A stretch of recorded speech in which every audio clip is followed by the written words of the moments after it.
بسم الله الرحمن الرحيم. يا أيها المزمل قم الليل إلا قليلا نصفه أو انقص منه قليلا أو زد عليه ورتل القرآن ترتيلا إنا سنلقي عليك قولا ثقيلا إن ناشئة الليل هي أشد وطئا وأقوم قيلا إن لك في النهار سبحا طويلا واذكر اسم ربك وتبتل إليه تبتيلا رب المشرق والمغرب لا إله إلا هو فاتخذه وكيلا واصبر على ما يقولون واهجرهم هجرا جميلا وذرني والمكذبين أولي النعمة ومهلهم قليلا إن لدينا أنكالا وجحيما وطعاما ذا غصة وعذابا أليما يوم ترجف الأرض والجبال وكانت الجبال كثيبا مهيلا إنا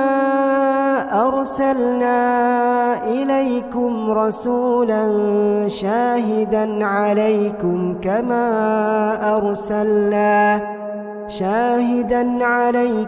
كما أرسلنا إلى فرعون رسولا فعصى فرعون الرسول فأخذناه أخذا وبيلا فكيف تتقون إن كفرتم يوما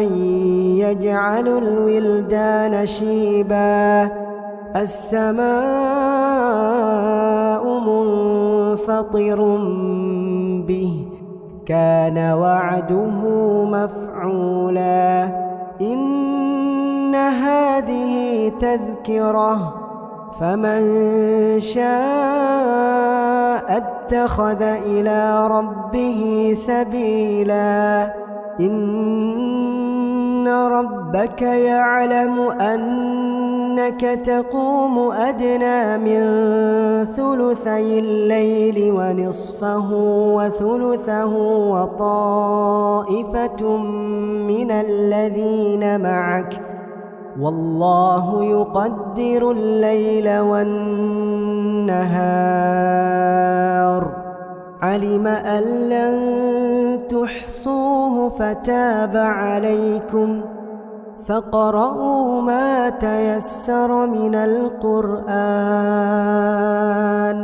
علم أن سيكون منكم مرضى وآخرون يضربون في الأرض يبتغون من فضل الله وآخرون يقاتلون في سبيل الله فاقرؤوا ما تيسر منه وأقيموا الصلاة وآتوا الزكاة وأقرضوا الله قرضا حسنا وما تقدموا لأنفسكم من خير تجدوه عند الله هو خيرا وأعظم أجرا واستغفروا الله إن الله غفور رحيم.